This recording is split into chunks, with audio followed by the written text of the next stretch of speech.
My HOA president just called the cops to demolish my cabin. She gave me 30 minutes. 30 minutes to destroy everything I built with my own 2 hands. Every nail I hammered in, every board I laid, every blister, every sleepless night. This cabin wasn't just wood and sweat. It was 6 months of blood and sacrifice. Now she stood there in my driveway, live streaming my supposed humiliation to the entire neighborhood like some deranged queen in a reality show. Hundreds were watching, waiting for the moment I'd crack, expecting me to beg her for mercy. But what Vanessa Thornton didn't know, what she couldn't possibly guess, was that I had something in my back pocket, something she'd never see coming. And in precisely 29 minutes, when those bulldozers rolled up with flashing lights and county seals, she was going to learn what happens when you back a man into a corner. A man who's lost everything before and refuses to lose it again. The morning sun filtered gently through the tall oaks, casting golden light across my cabin's timber walls. It looked peaceful, almost sacred. I walked along the porch, dragging my hand along the smooth cedar railing, breathing in the scent of pine and wildflowers. I'd built this place alone. No contractors, no shortcuts. Just sweat, splinters, and stubbornness. Every plank I carried myself. Every window I framed on my knees. I skipped meals to buy nails. I slept in my truck when the weather got too rough. And through all that pain, this place became something more than shelter. It became my redemption. My mother had died just after the foundation was laid. I remember her sitting in a camp chair with a scarf over her bald head, her voice a whisper from chemo. "Build something they can't take from you," she said. And I'd promised her I would. Then came the sound of tires crunching gravel. A white Fairhaven HOA SUV rolled up, followed by a beat-up old pickup.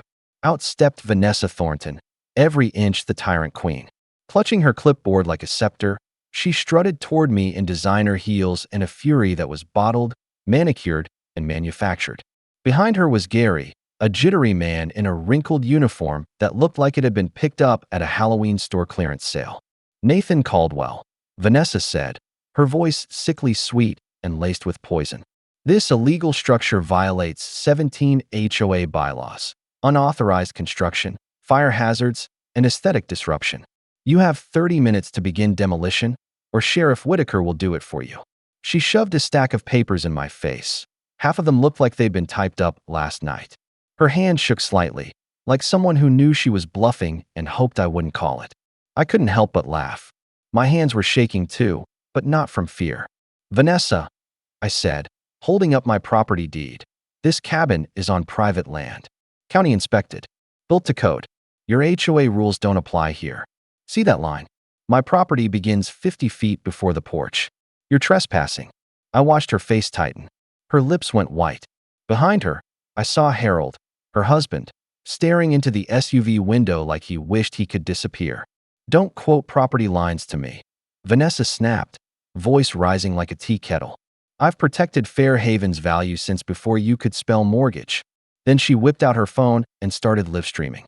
"Good morning, Fairhaven family. I'm here at the illegal shack destroying our community's beauty. Watch as order is restored." Comments exploded immediately. Eleanor Hayes chimed in with, "Finally, someone's dealing with that troublemaker," followed by flame emojis. 200 likes in seconds. This woman was putting on a show. "I built this cabin with my hands and my brain," I snapped back. From the neighboring porch, Tommy Olson nearly choked on his coffee. "This lady's nuts," he shouted. "Nathan's place is the only thing with character in this beige wasteland." Vanessa's jaw clenched. She speed-dialed Sheriff Dan Whitaker and put him on speaker. "Sheriff, I need you now. Immediate hazard. Emergency demolition allowed under city code, 30 minutes." Her voice was robotic, rehearsed. Dan's tired reply came through. "I'll be there in 15, Mrs. Thornton. Have your documentation ready." That was her victory moment. She looked at me with a predator's grin. 29 minutes, Mr. Caldwell. Start packing." Neighbors gathered like it was a neighborhood barbecue. Phones out. Coffee cups in hand. Eleanor was already sending me snarky texts. "Just give up, honey. Vanessa always wins." But something had shifted in me. I remembered a folder the old property owner gave me when I bought the land. "Might come in handy someday," he'd said with a grin. I hadn't looked at it in months. 10 minutes left on the clock. I opened that dusty folder on my tailgate. Tommy stood nearby, whispering to neighbors that bets were open. Would I cry or fight back? The old survey map inside was brittle with age, but clear as daylight. And then I saw it. The map didn't just confirm my land. According to this official document, stamped with a 40-year-old county seal, my property extended past the cabin. It stretched into what was now the heart of Fairhaven, including Vanessa's backyard, including HOA common areas, including the path that led to the gated community entrance. There were notes from a surveyor. Irregular parcel division of Hayes Ranch. Boundaries unresolved. Final sale not recorded. 5 minutes left. Dan's cruiser rolled up, lights off, and he stepped out slowly, reading the room. He looked tired, maybe annoyed, but something in his eyes said he wasn't entirely convinced. Vanessa bounced in place like a kid on Christmas morning. This is what happens when you defy the HOA, she told her live stream, blowing a kiss to her followers. But I wasn't looking at her. I was looking at my map, at the dotted lines, at the land she thought she ruled built on soil she didn't even own. I held it up, my pulse calm now, like a man holding 4 aces at a poker table. Gary kept checking his phone. Harold moved toward me cautiously, as if he wanted to hear what would happen. Even Eleanor stopped typing. Something was happening here. The ground was shifting. The next morning, I was at Sophie Reynolds' kitchen table. Her daughter colored while we whispered over documents. Sophie had texted me at dawn. I used to work at the county clerk's office, she told me. Vanessa forced 3 families out, each time using murky violations. But there's something else. She handed me a folder. Meeting minutes. Resignations. Land questions. Your map might not just save your cabin, she said. It might expose everything. And I smiled. Because Vanessa Thornton thought she had 30 minutes. But what she really had was the beginning of the end.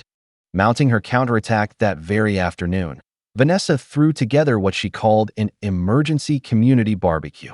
There were bouncy castles for the kids, free burgers on the grill, and even a face painter, all designed to distract, to disarm, and to manipulate. I watched the whole charade from my truck, engine idling, as she took the makeshift wooden stage like a politician in a small-town crisis. She dabbed her eyes with a tissue and stepped to the microphone. Friends, neighbors, I come to you with a heavy heart, she said, voice quivering and lips trembling as she squeezed out tears that sparkled a bit too conveniently. That shack, it's not just an eyesore. It's a danger. The fire marshal told me himself, unauthorized structures like that are ticking time bombs. It's putting our children at risk. The crowd murmured, shifting uneasily. Some gasped. Others narrowed their eyes. Tommy Larson, sitting in the back with his phone out, muttered into his live stream, "Those tears are faker than my ex-wife's Rolex," which got a few snorts from people nearby. Within minutes, his stream had passed 400 viewers. Ellen Hayes commented under it, "Nathan Caldwell is a menace to our children's safety." Her comment lit up with angry emojis and racked up 300 likes in under 10 minutes. But as I watched more closely, something stood out. Not everyone was buying Vanessa's theatrics. A few longtime residents, people who'd been quiet for years, were exchanging skeptical glances every time Vanessa's voice cracked for effect. During a pause in her dramatic speech, I overheard Harold whisper to Gary, "She froze my accounts again last week. Said it was for the HOA's legal fund, but I saw charges from her spa weekend in Aspen." That said it all. As the sun dipped behind the trees, casting long shadows across the community lawn, Vanessa suddenly locked eyes with me. "Mr. Caldwell," she called out, her voice cutting through the murmurs, "why don't you explain to the community why you're endangering their children? Or are you too much of a coward to speak for yourself?" I could have driven off. That would have been the smart move. But something about the smug way she said it made me put the truck in park and step out. I walked slowly into the center of the crowd. "The only danger here," I said loud enough for everyone to hear, "is believing someone who can cry on command and freeze her husband's bank accounts without explanation." The crowd hushed. Harold's face went pale. Vanessa's fake tears stopped midstream. "How dare you spread lies about me," she hissed. But I wasn't done. My cabin passed every inspection. The only person endangering this community is the one using HOA funds for spa trips while preaching safety and law. The only reason that cabin bothers you is because you can't control it. Several heads nodded. I could see it. The quiet resistance that had long been buried was starting to rise. Vanessa, clearly rattled, reached under her podium, and dramatically pulled out a manila envelope like it was a bombshell.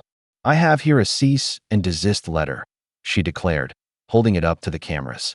"You're being sued for disrupting the peace of Fairhaven, causing emotional distress, and creating an attractive nuisance. Either that shack comes down, or we'll seize your land to cover legal fees." The impact was immediate. That evening, I got a call from the bank. They were reevaluating my loan. Then my biggest client texted. They were pulling out of our deal. It wasn't just about my cabin anymore. Vanessa was dismantling my life, piece by piece. That night, with aching hands, I began to take down some of the decorative planks on the cabin. Every screw I removed felt like a betrayal. Tears pricked the corners of my eyes. This cabin had been my comeback, my victory over every hardship. Every board I touched held memories, dreams I'd built with grit and quiet pride. Then, in the quiet, I remembered my mom's voice. "Nathan, baby, the only thing worth more than money is knowing what's yours and never letting anyone take it."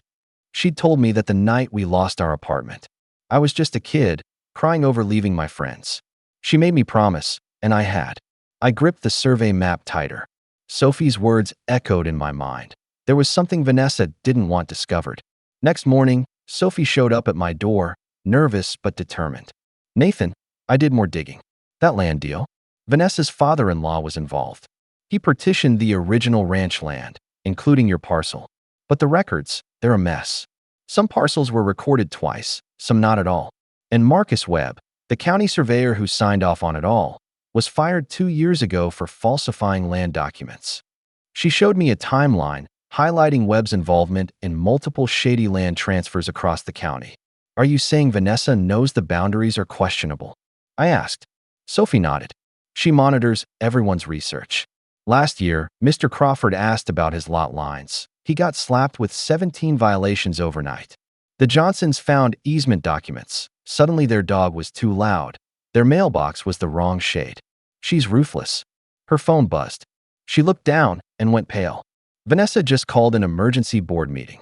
If she finds out I helped you." That afternoon, I marched into the HOA office with inspection documents in hand. Vanessa sat behind her massive oak desk, confident as ever. "Come to surrender?" she smirked. "Maybe I'll let you keep your truck." I laid the documents on her desk, one by one. "Actually, I'm giving you one last chance to back off. These prove my cabin is legal. And I've been doing some research into Fairhaven's original founding documents. Found some fascinating things." Her typing stopped. I watched her eyes. The fear was there, quick, subtle, but real. "Research?" she sneered. "How adorable. Did Sophie help you?" Poor single mother, struggling with late fees. Shame if the board decided to review her payment history. The threat was clear. "You'll walk out of here, go back to your little shack, and sign my documents," she snapped. "Or I'll make sure you lose everything. Business, reputation, loan approvals. I have connections you can't even imagine." I looked around her office. On the wall were framed photos of her wins. Houses with sold signs, vacant lots where homes once stood, each one representing someone she'd crushed. I knocked over her pencil holder. "Calm, steady. You're right. I'm just a handyman. But even a handyman knows a foundation built on lies will eventually collapse. And when it does, everyone sees what was buried underneath. Oh, and those connections? They might want to know about Marcus Webb." Her face drained of color. Then my phone buzzed. Unknown number. The message said, "Check your email. A friend who's tired of being her puppet." I opened the attachment. Screenshots of texts between Vanessa and Gary, the demolition guy. Messages about planting violations, bribing inspectors, and even admitting the property lines were a mess. At the bottom of the email, a note. "She's getting sloppy. Time to end this. H." It was Harold. I recognized the writing style, formal punctuation, carefully chosen words. He'd finally had enough. I met with my lawyer buddy Marcus Cooper that night. When he saw the survey map, his jaw dropped. "Nathan, this predates the Webb survey by 15 years. Signed by the original ranch owner and the county clerk in 1980. If it's legit, the HOA was built on land never properly transferred. But proving it," I asked, "takes time. Court hearings, title searches, thousands in legal fees. But if we can do it." He showed me similar cases on his laptop. In every one, the consequences were explosive, Property values plummeted, HOAs collapsed, lawsuits flew. But first, we needed evidence. I took his advice. Installed discrete cameras in birdhouses. And just in time. The next morning, Vanessa returned, this time with a full production crew. Gary, dressed like a city worker. Eleanor with a clipboard and phone. Two others carrying equipment that looked straight out of a government agency. Vanessa waved papers that looked more official than ever. "Mr. Caldwell," she declared, her voice booming. "I have documented proof your cabin sits on stolen land. This property was illegally subdivided from the Fairhaven common area. You're not just a trespasser. You're a thief." The crowd was bigger now. Word had spread. Tommy had set up a lawn chair and cooler like he was watching a game. Eleanor typed furiously. Breaking. Nathan Caldwell built shack on stolen HOA land. Criminal in our midst. Within 5 minutes, 400 likes. The mob was growing, but so was the truth. The atmosphere had shifted. The neighborhood I'd known for decades had turned unfamiliar. Faces I used to greet now stiff with suspicion and quiet contempt. Sheriff Dan Whitaker pulled up looking worn down and already skeptical, like he'd been dragged into yet another one of Vanessa Thornton's schemes. "Mrs. Thornton, you called about a safety violation?" he asked, the word safety clearly loaded, a reminder of her last false report. She wasn't fazed. "Sheriff, this man illegally built on land that belongs to the Fairhaven HOA. I demand you seize his tools as evidence." She held up papers like they were the smoking gun, photocopied meeting minutes, highlighted property tax records, a poorly scanned surveyor's report. Dan took one look and frowned. "Where did you get these?" he asked. "This surveyor's stamp doesn't match any licensed professionals in the state." Vanessa fired back quickly, too quickly. "They're from before digital databases. My father-in-law kept extensive records. He had documentation you wouldn't find online." Dan's brow furrowed deeper. "Your father-in-law? He passed 10 years ago. How convenient." She gestured to Gary, standing awkwardly nearby. "Tell the sheriff what you saw." Gary's throat bobbed as he swallowed hard. "I saw him taking wood from the common area," he stammered, sweat beading on his forehead. Even from where I stood, it was obvious he was reciting lines he'd been fed. Dan looked between Gary's trembling figure and my calm stance, weighing the truth behind the words.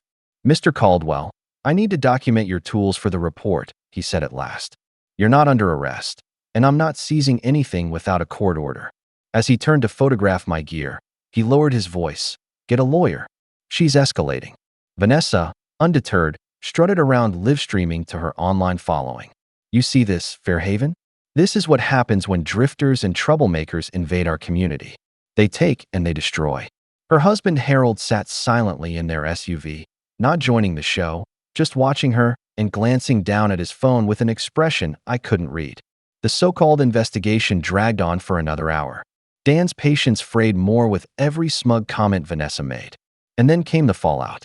Eleanor Walsh took Vanessa's live stream and turned it into a viral juggernaut. My phone blew up, clients asking if the rumors were true, neighbors suddenly remembering errands when they saw me coming. Isolation became precision-crafted, surgical. By nightfall, 3 clients had canceled contracts with vague excuses. My supplier called about a credit review.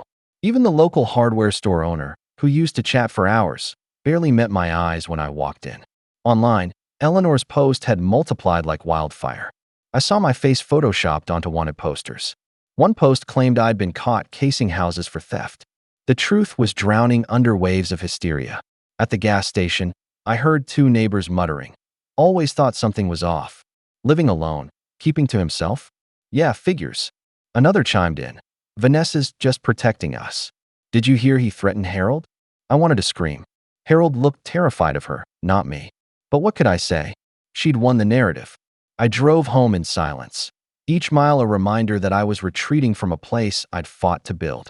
That night, I sat staring at an old photo, my mother and I, breaking ground on this very land. She'd had tears in her eyes that day, her hand on my shoulder. "My boy's building his castle," she'd said. She died just 2 months later. Never saw it finished, but believed in me to the end. Now, with cracked lips and shaking hands, I wondered if I should give up. Maybe I could salvage what was left. Sign whatever they wanted. Disappear. Let the map stay buried. I picked up my phone to text Marcus that I was done. But before I could send anything, a new message popped up. No name. No greeting. Just, check your security camera from this afternoon. Pause at 2:13 p.m. You're not the only one she's destroying. My heart pounded as I opened the footage, jumping to the timestamp. There was Vanessa, center of attention, barking orders like a general. But behind her, something caught my eye. I zoomed in, jaw tightening. She was pulling Gary aside behind Dan's back and handing him a wad of cash. The camera caught it all, crystal clear. Her mouth moved, planted in his truck. Gary nodded, slipping the bills into his pocket. This wasn't just a smear campaign. She was planting evidence. Framing me. I saved the footage, backed it up to 3 drives, emailed Marcus, uploaded to the cloud. The next morning would be the HOA meeting, Vanessa's big moment to crucify me. But now, she'd overplayed her hand. Harold, too, was ready to speak up. The video didn't end there. After bribing Gary, Vanessa pulled out a small bag and pointed at my truck. I didn't need audio to understand. She was planning to escalate, to plant something illegal. Drugs, a weapon, anything that would finish the job. Before dawn, Sophie showed up at my cabin, pale but defiant. I got fired, she said. Vanessa's friend owns the dental office. But I'm done being scared. She clutched a folder. I went back to the county records. Found the original deed from 1965. Your map? It's not just valid. It's the only legitimate survey. Everything else traces back to Webb's forged document. She handed it over. I made copies. If we're going down, we're going swinging. Inside were letters from the original landowner's attorney, raising concerns about illegal partitions and unlicensed surveyors. William Hayes had known something was wrong. He just died before he could prove it. Now, 40 years later, we had what he didn't. Vanessa's mob booed me out of the meeting. But while they cheered her fake papers, my phone buzzed with something far more powerful, truth. A message from Harold came in at 2 a.m., long after the meeting imploded. It read, "Can't take it anymore. She's gone too far. Meet me at the diner on Route 6. 1 hour. Come alone. Destroy this message." I sat staring at the screen. Could have been a trap. But I remembered his face during her speeches, the winces, the clenched jaw. He was suffocating under her act. I went. The diner was almost empty. Just a trucker and a waitress too tired to care. Harold sat in the back booth, nursing an untouched cup of coffee. "She doesn't know I'm here," he said without preamble. "Thinks I'm working late. But I can't do it anymore, Nathan. 23 years of marriage, and I'm her puppet. She controls the accounts, reads my emails, tracks my phone. Last week she froze my card because I questioned her legal fund. He showed me his banking app. I need her approval to buy a sandwich. I asked why now. He gave a hollow laugh. Because she's destroying everyone. The Crawfords didn't leave because of violations. She planted drugs in their grandson's car when they visited. He was 17. One call could have ended his life. They sold to protect him. His hands trembled around the cup. I've documented everything. 2 years, I hoped she'd change. But she's getting worse. I can't watch her ruin another life. Then he slid a thumb drive across the table. Everything's here. Texts, emails, phone calls, even stuff with Marcus Webb before he died. She paid his nursing home bills to stay quiet. Threatened to throw him out if he spoke up. She's been embezzling HOA funds, trips, renovations, designer clothes. All while demanding dues from people she's pushing out. And in that moment, everything changed. Vanessa thought she'd cornered me. But she'd underestimated the power of one desperate man and the truth. Dues for community improvements. Those were her words. But looking at the data Harold handed me, I knew this would destroy her if it got out. I felt the weight of the files in my hands like a loaded weapon. Why not go to the authorities yourself? I asked. Harold's smile was thin, almost broken. Because I'm a coward, he said quietly. 23 years, she's torn me down, told me I was nothing, that I'd never be anything without her. Eventually, you start believing it. It rewires your brain. You forget how to stand tall. His voice cracked, but I saw the flicker of hope in his eyes when he looked at me. But you've got nothing to lose anymore, and everything to fight for. She's already tearing you apart. Might as well bring her down with you. Harold stood, pausing at the door. Tomorrow's meeting, she's planning to accuse you of breaking into the HOA office. Gary's been ordered to plant your business card by the window tonight. They'll smash it, file a police report, and surprise, security footage will go missing. There'll be witness statements, perfectly rehearsed. She's setting the stage. I felt cold rage rising. Then we stop them, I said. But Harold just shook his head. Let them go through with it. Just make sure your camera catches everything. She sends Gary around 3 in the morning. She'll have an airtight alibi, online all night logged into some forum. But Gary's sloppy. He'll park right where your camera can see. He placed a few crumpled bills on the table, untouched coffee beside them. After tomorrow, either she's finished or we all are. I'm betting on you, Nathan. And with that, he walked out, not exactly taller, but no longer weighed down by silence. He had chosen a side. Even if he couldn't fight on the front lines, he was done hiding. That night, I reviewed every file Harold had given me. Pages and spreadsheets, real HOA finances versus the doctored ones. Emails casually discussing how to handle problem residents. A folder labeled insurance with photos of shattered windshields, key doors, trampled gardens. Vandalism designed to intimidate. There was even a message chain celebrating the destruction of Patel's koi pond. Another bragged about sabotaging the Johnson's septic tank. Someone else proudly shared how they got Crawford's grandsons in trouble, planted drugs, all cataloged like trophies. Vanessa wasn't just corrupt. She ran this neighborhood like a mafia boss, orchestrating fear with surgical precision. At exactly 3:17 a.m., my camera caught gold. Gary's old pickup rolled in with the lights off, thinking he was out of range. But Harold had warned me. I'd already adjusted the angle. The infrared view was crystal clear. Gary stumbled out, drunk, carrying a brick and a fistful of my business cards. He hurled the brick into the HOA office window, glass exploding into the quiet night. Then he scattered the cards, pressing one into the broken glass for good measure. But he was so drunk, he didn't notice when his wallet slipped from his pocket as he bent over to gloat. Every second caught on camera. By morning, I had duplicates of everything. Harold's files, my camera footage, and Sophie's own documents. I backed them up to multiple cloud accounts, emailed Marcus, and even mailed a USB to my cousin in Denver with a note. If anything happens to me, release this everywhere. Sophie showed up at 9, eyes blazing with purpose. She'd spent the night diving deep into county archives. Nathan, she said, the land deals are just the tip. Vanessa's father-in-law didn't just partition the ranch. He sold the same parcels multiple times using forged documents to cover the tracks. The HOA is built on land with 3 legal owners. I blinked. 3. And get this, she continued. One of the original owners was your seller. He knew it was a mess, so he sold to you cheap, thinking it'd blow up someday. And it did. The deed you have, it references all historic claims and surveys. You don't just own your cabin and yard. According to these documents, you legally own 30% of Fairhaven, including, she flipped to a page and paused for effect, the land the HOA office sits on. I was stunned. That explained everything. Vanessa's paranoia, her relentless targeting. She wasn't just preserving control. She was protecting a house of cards. Everyone who'd been pushed out had started asking questions about lot lines and legitimacy. She wasn't protecting property values. She was protecting secrets. Then came the knock. Heavy. Relentless. I opened the door to see Sheriff Dan, looking grim. Nathan, come with me, he said. Vanessa's filed a report, breaking and entering. Says she's got evidence. Behind him, Vanessa sat in the patrol car, fake concern on her face, smug satisfaction barely hidden. Am I under arrest? I asked calmly. Not yet, Dan replied. But the evidence is compelling. Come voluntarily, or I'll come, I said, grabbing my coat and the USB. But check the HOA office. Gary drops things when he drinks. Dan raised an eyebrow, but said nothing.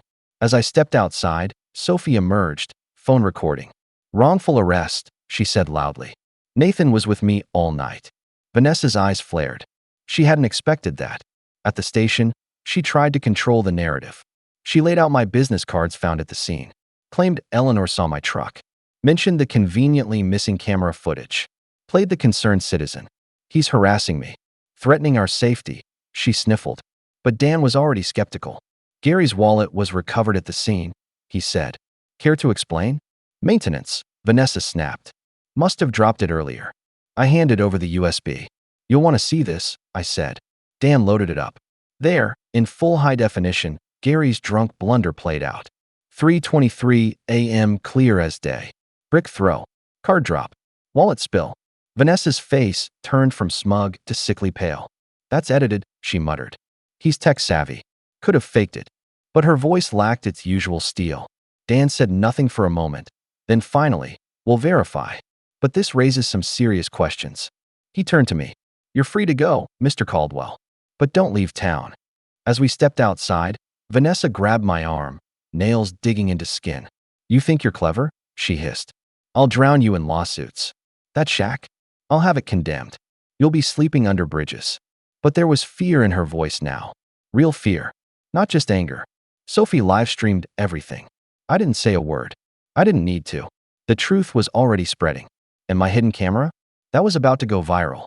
On the drive home, Sophie followed behind, honking at every red light like we'd won the lottery. Harold had risked everything to expose the truth. Tomorrow's meeting? It wasn't just another HOA circus. It was a battlefield. Cornered animals are dangerous. And I had just cornered Fairhaven's queen. The community center was electric, like a hornet's nest after a stone. Word of my arrest and release had traveled fast. The parking lot overflowed. Tommy Larson sold bootleg Team Nathan and Team Vanessa shirts from the back of his pickup. Inside, Eleanor Hayes tried rallying the faithful, but the crowd wasn't as loyal as before. Doubt crept in. People avoided eye contact. Murmured questions. No more sneers. Just uneasy silence. Sophie found me just before we went in, nearly shaking with adrenaline. "Nathan, 30 people ready to speak for you. Someone leaked Gary's video. It's everywhere. And Harold, he came back. He's in the front row." I looked toward the building, now packed wall to wall. Vanessa sat at the head table, surrounded by her remaining board members. But something had changed. Gary was nowhere to be seen. 2 board members kept checking their phones like they were expecting doom to hit any second. Sheriff Dan stood silently in the back, arms folded, watching everything. Vanessa slammed her gavel with fury. "Before we begin regular business," she announced, "we must address Mr. Caldwell's illegal structure and his continued harassment of this community." She spat my name like it tasted bitter.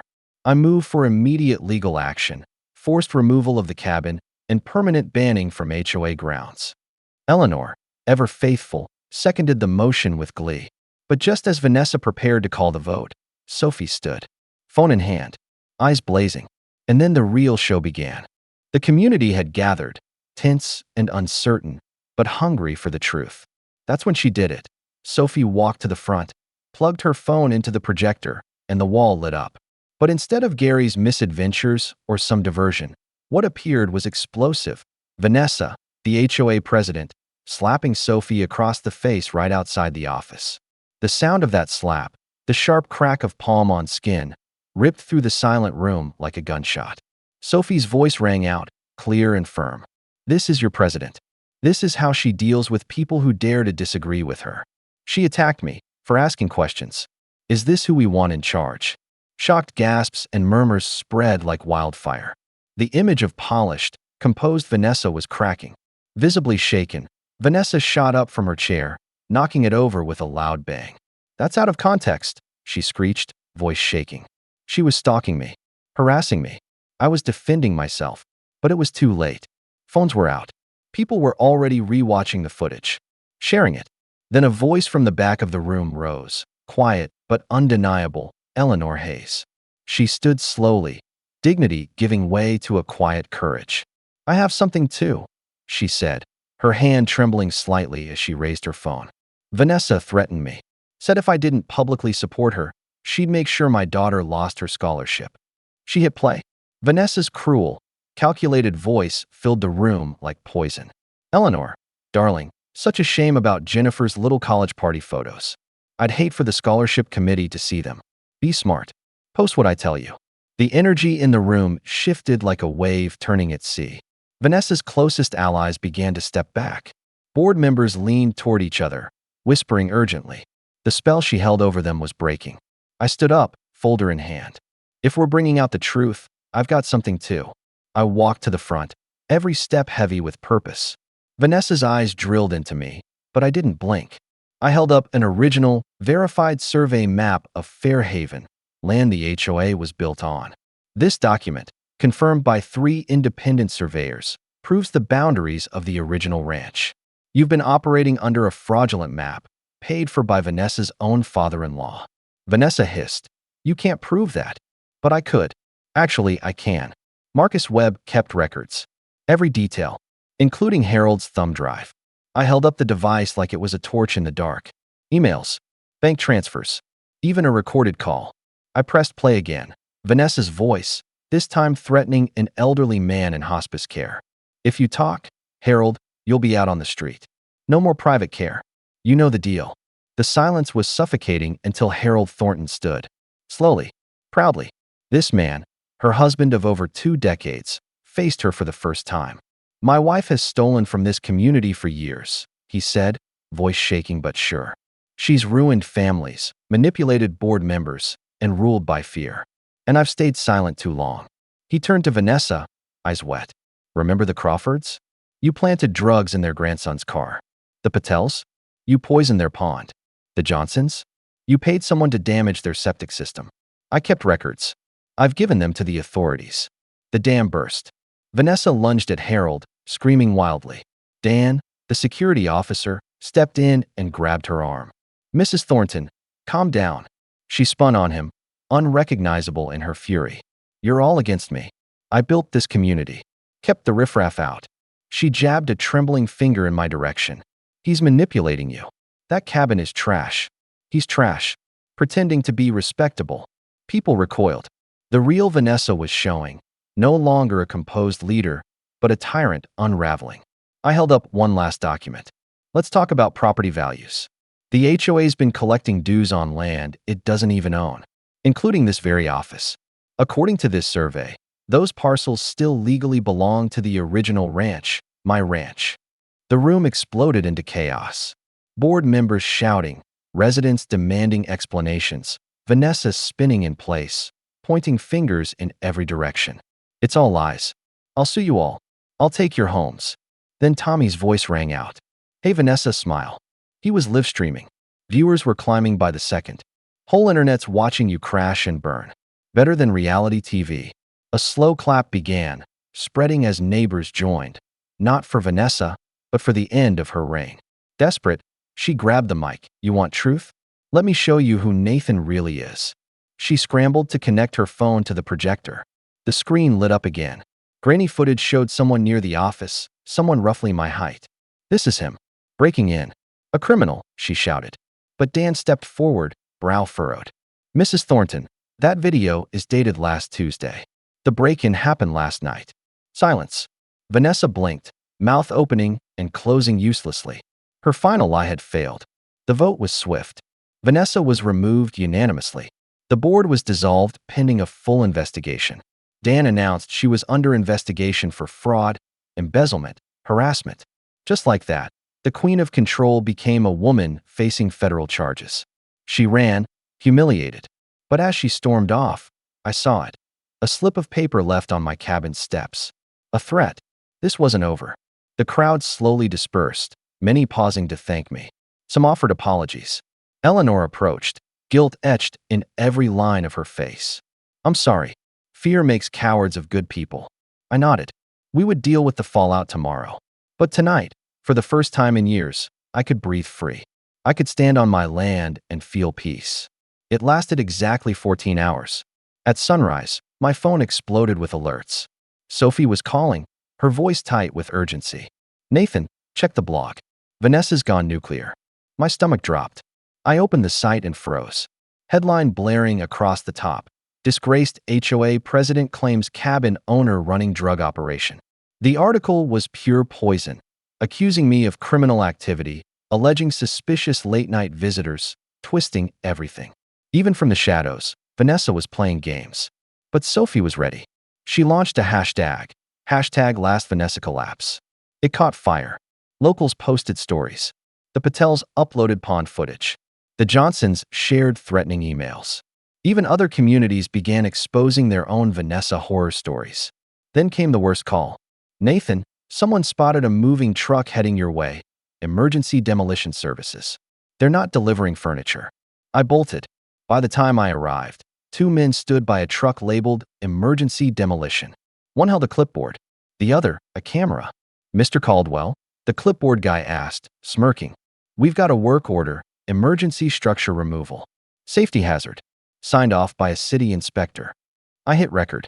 That's funny. Inspector was here last month. Passed it with flying colors. Mind if I verify? The smirk slipped. We're just doing what Mrs. Thornton told us. He stopped himself. Too late. I stayed calm. You do realize she was removed yesterday. She's under federal investigation. The second guy spoke up. She paid in cash. Said this had to be done today, or it's too late. The fear was growing in their eyes.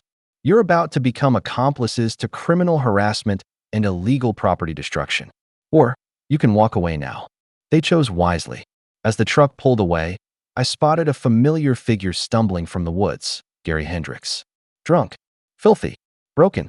She's gonna ruin you, he slurred. She called every contractor. Insurance. Bank. Your clients. You've got no idea what's coming. He showed me texts, threats, bribes, blackmail. She's got dirt on everyone, he whispered. It's how she controls people. Harold wasn't the only one. He swayed, eyes bloodshot, voice cracked. You don't know what she's done. And in that moment, I realized this war was far from over. Release everything. Whatever you know, tell the sheriff. Don't hold back. Tell him about the planted evidence, the vandalism, how it all started escalating toward my truck. And above all, watch your back. Those guys I met with last night. Real rough types. The kind that don't blink when they talk about fire insurance like it's a guarantee. Vanessa's insurance is all paid up, and that came with an ominous warning before they drove off, swerving down the road like sharks who'd just caught the scent of blood. I spent the next hour with Marcus, catching him up on everything. He didn't look surprised.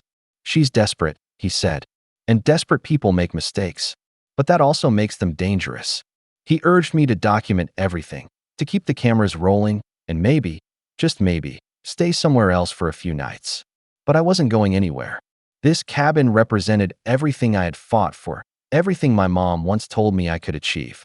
If Vanessa thought she could scare me into packing up and vanishing, she was dead wrong. I took precautions, backed up all footage to the cloud, installed motion lights, set up a camping chair on the porch so I'd have a front row seat if anyone tried creeping up in the night. But that afternoon brought something I never expected, a surprise ally. Eleanor Hayes pulled up in a spotless white Mercedes, stepping out slowly, looking both uncomfortable and determined. I know I'm probably the last person you want to see, she said, gripping her designer purse like a lifeline. But I need to make this right. She went on to explain she had been live-streaming Vanessa all morning without her knowing. Vanessa thought Eleanor was helping her document a fake persecution case for a lawsuit, but in truth, Eleanor had been gathering evidence. Evidence of Vanessa ranting, about burning down the cabin, about bribing judges, even about paying people to make my life hell. Eleanor handed me a USB drive. It's all on here. 3 hours of footage. She incriminates herself every 5 minutes, including that meeting with the men Gary mentioned. She gave them $5,000 in cash to handle the situation. I looked at Eleanor, genuinely curious. Why now? Why help me? Her perfect facade cracked just slightly. Because I used to be you 30 years ago, she said quietly. I built a little greenhouse in my backyard to grow orchids. Nothing fancy. The HOA president before Vanessa made me tear it down, called it an eyesore.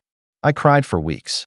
When Vanessa came in, I thought she'd be different, but she was worse. I became her friend because I was too scared to be her enemy. But watching Sophie stand up, I remembered who I used to be, before fear turned me into someone I didn't like. She looked at the cabin with something like awe. It's beautiful. It looks like it was built with love. Don't let her take it. That evening, something incredible happened. Tommy outdid himself. He organized an impromptu show of support beside Nathan's cabin. It started with a few neighbors setting out folding chairs. But within an hour, it was a full-on gathering. People brought food, drinks, and stories. Tales of Vanessa's bullying, of threats, of families driven out. The Patels returned and shared how they were forced to leave. The Johnsons video called from out of state to offer support. Crawford's grandson came by in person to thank me for standing up to the woman who nearly destroyed his future. By the time the sun dipped below the mountains, over 100 people stood between the cabin and the road, a human shield. Tommy live-streamed it, calling it Fairhaven's Freedom Festival. It hit over 5,000 viewers before midnight. That's when they came. 2 vehicles creeping up the road with headlights off. But they hadn't expected this. A crowd with cameras. Deputies stationed nearby after Gary's confession. The vehicles paused, then slowly backed away, then sped off into the night. The crowd cheered. Someone started singing, "We Shall Overcome." It was off-key, but it was real. Vanessa's thugs came looking for a single man in a lonely cabin. What they found was a community that had remembered its courage. Dan's deputies followed. Within an hour, both drivers were in custody, already singing about a blonde woman who paid them to commit arson. And the next morning, Vanessa made her final stand. Dan arrived at her house with a warrant in hand. The neighbors gathered on lawns, coffee mugs in hand, watching the once untouchable tyrant finally taste her own medicine. Vanessa came out screaming, still in designer pajamas, makeup smeared like a melting mask. "You people owe me. I made this community. Without me, you're nothing." She pointed toward my cabin. "That thing is an eyesore. I protected you." But no one was listening. Not anymore. The silence was heavy, final. Harold stood at the edge of her driveway, a stack of papers in hand, divorce papers. The ultimate betrayal from the man she'd controlled for over 2 decades. Vanessa's face crumbled. As she was loaded into the back of the squad car, neighbors turned away, not in cruelty, but with the quiet judgment of people done being afraid. That night, Vanessa's name began trending statewide. News stations ran the footage. Headlines blared, "HOA president arrested after terrorizing community." My phone rang off the hook with interview requests. But I ignored them. This wasn't about fame. It was never about revenge. It was about one simple truth: the right to build a home without a petty dictator tearing it down. I sat on my porch, the same one I'd built with my own hands, finally able to enjoy the view without looking over my shoulder. Vanessa was gone. Her goons were behind bars. But the biggest surprise came the next morning. We were all gathered at my kitchen table, Marcus, Sophie, Harold, studying the original land documents I'd found. It was Marcus who finally said it out loud. "Nathan, I've practiced property law for 20 years. I've never seen anything like this." It turns out, the original owner of this land, William Hayes, Eleanor's great-uncle, never sold the parcels that became Fairhaven's common areas. His signature was forged. The notary listed on the fake documents? Dead 2 years before they were even dated. Sophie leaned in. "So what does that mean?" Marcus smiled and traced the lines on the map. "It means, when you bought this 5-acre plot, you didn't just buy a cabin site. You bought the rest of the ranch land, 47 acres. And that includes the land under the HOA office, the community center, the pool, even part of Thornton's house." Harold let out something between a laugh and a sob. "She spent years terrorizing everyone over property lines and codes, and she didn't even own the dirt under her house." The irony was beautiful, poetic. I looked at Marcus. "So what are my options?" He leaned back. "You could demand rent from every property sitting on your land. Force the HOA to sell their facilities. Or," he said, eyes twinkling, "you could use this to dissolve the HOA entirely. Build something better. Something honest. Legally, you hold all the cards." I looked around at the people who had stood beside me. Sophie, who risked her job. Harold, who found the strength to escape. Even Eleanor, who brought coffee and humility. "I don't want to become another Vanessa," I said. "I don't want power through fear. I just want to make sure no one like her ever runs this place again." That afternoon, we called an emergency meeting. And for the first time, Fairhaven felt alive. People weren't scared anymore. They were hopeful. We laid out a new vision. A real community, run by residents. With term limits, transparency, and most importantly, no power to kick someone out because they painted their mailbox the wrong shade of beige. And as I stood there, holding the documents proving I literally owned the land beneath their feet, I didn't feel like a ruler. I felt like a neighbor, a protector, a builder. We weren't just saving my cabin. We were rebuilding Fairhaven from the ground up. This morning, it became official, legally verified and recorded. I now own the land beneath nearly every common area in Fairhaven, including the ground under the HOA office itself. It wasn't something I ever planned. I just wanted to build a quiet little cabin by the woods, mind my own business, maybe watch the sunrise in peace. But life had other ideas. And now that we're here, we've been given a rare opportunity to create something far better than what Vanessa and her iron-fisted regime ever allowed. My proposal to the community was simple, and it came straight from the heart. I offered to lease the land to a brand new organization, the Fairhaven Community Association, for just $1 a year. But there were a few important conditions. No mandatory HOA dues. No forced compliance over paint colors or mailbox shapes. Contributions would be voluntary, used strictly for real improvements voted on by residents. The only requirements would be for basic safety. No one would be kicked out of their home because of a weed in the yard. And most importantly, complete financial transparency, with quarterly audits made public and available to every resident, no exceptions. In return, I asked only for one thing: a permanent easement protecting my cabin, ensuring no future group or HOA could ever challenge my right to live here in peace again. When the vote came, it was unanimous. Even those who once stood behind Vanessa saw the wisdom in a clean slate. Tommy jumped into action immediately. He launched a crowdfunding campaign for what he called the Fairhaven Freedom Barbecue, and within minutes, donations poured in fast enough to cover a real celebration. And the best moment of that day came when we addressed the issue everyone had been avoiding, the one name no one had spoken aloud for weeks. Vanessa, the former HOA president, was sitting in county jail, denied bail after her arson attempt on my cabin. Her assets were frozen pending investigation, and she couldn't even afford the mortgage on the home that, technically, sat on land I now owned. So I stepped up and made a proposal. I said, doing my best to keep the satisfaction from my voice. We offer Mrs. Thornton a deal. In exchange for a full written confession and restitution to the residents she harmed, she can perform community service instead of rotting behind bars. The service? Maintaining and repairing the very properties she once weaponized: landscaping, painting, general upkeep, all under the supervision of the people she tormented. 6 months of poetic justice. The image of Vanessa pushing a rusty lawnmower past the cabin she tried to burn down was just too perfect. And that transformation didn't stop with her.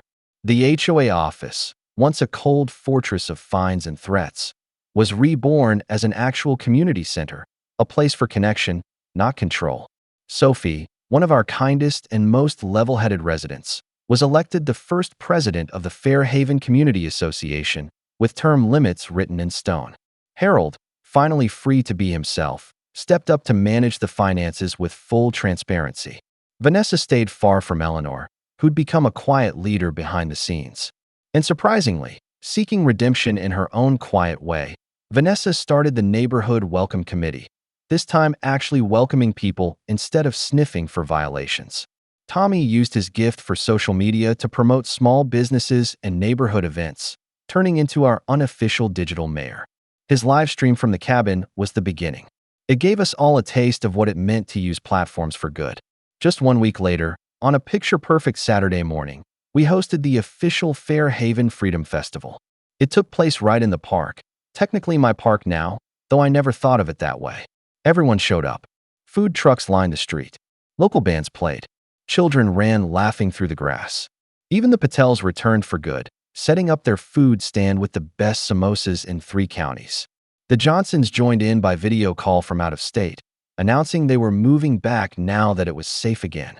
And when Crawford's grandson, just back from college, shook my hand with tears in his eyes, thanking me for exposing the people who almost destroyed his family's future, I felt something I hadn't felt in years: hope. And there, in the center of it all, stood the cabin. No longer just a symbol of defiance, but now a symbol of what happens when one person refuses to be bullied, how it can ripple outward and change everything. The festival was in full swing when Sheriff Dan pulled me aside. "Thought you'd want to know," he said. Vanessa took the deal. Full confession. Named every person she bribed or blackmailed. Turns out some of the financial crimes cross state lines. FBI's involved now. She's looking at 5 to 7 years minimum. He paused, glancing at the swing set. "You did good, Nathan. Most people would have used land ownership to get rich or get even. You used it to lift people up." I just shrugged, a little uncomfortable with the praise. I just wanted to build a cabin and be left alone. Everything else just happened. Dan chuckled. "Sure did. Oh, and by the way, there's a news crew here." Said something about a David and Goliath story going viral. I politely declined the interview, just like I had all the others. This was never about fame. But Tommy had his own ideas. His stream titled HOA Tyrant Becomes Janitor in Her Own Kingdom was already nearing 1 million views. Footage of Vanessa in an orange jumpsuit scrubbing the community center steps had become an instant meme. Someone dubbed it "Another One Bites the Dust." It was everywhere. But the true viral moment came during Sophie's speech. As our newly elected president, she promised Fairhaven would never again be ruled by fear. "We've learned something valuable," she said. "Community isn't about perfect lawns or matching mailboxes. It's about neighbors looking out for each other, especially when it's hard." As the sun began to set, I found myself back on my cabin porch. But I wasn't alone. Sophie was rocking in the chair I'd built by hand. Harold manned the grill he'd proudly installed last week. Eleanor was teaching her granddaughter to paint at the picnic table. Tommy was setting up a sunset stream. Even the Patels brought over folding chairs. It wasn't planned. It just happened. And somehow, it felt like family. "Know what?" Harold asked, flipping burgers with a grin. "Vanessa always said that cabin would destroy property values." He gestured toward the crowd. "Looks like the opposite happened. Got 3 offers on my house this week. People want to live in a community that stood up to tyranny." And then, as the final light of day hit the hills, Eleanor cleared her throat and handed me an old photo album. "Nathan," she said, "this belonged to my great-uncle William, original ranch owner of these parts." Inside were black and white photos, rolling hills, oak trees, and a small wooden structure that looked eerily like my own cabin. "He called it his thinking spot," she said. "Used to say it's where he made important decisions." She pointed to a faded inscription on one photo. "This land is meant for dreamers and builders, not schemers and bullies." It was like old William Hayes had spoken through time. And as I held those deeds in my hand, I understood. This place was always meant for something more. 6 months later, Vanessa completed her community service. Whether she was a changed woman or just a broken one, I couldn't say. She'd spent half a year repairing homes she once used as threats. A local reporter caught her painting the community center fence. "I've had time to think," she said. "Let power twist me. Confuse control with care." She wore overalls now, no makeup, no jewelry. Whether her change was real or just for good PR, time would tell, but one thing was certain. She'd never again have the power to destroy someone's dream. As for me, I finally finished the interior of the cabin, using reclaimed wood from the old HOA office. Each board had a story, a legacy.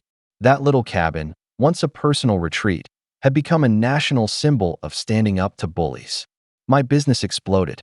People wanted to work with the guy who defied an HOA and won. But every night, I still sat on that porch, watching the mountains change color, thinking of my mother's words. "What's yours, you hold."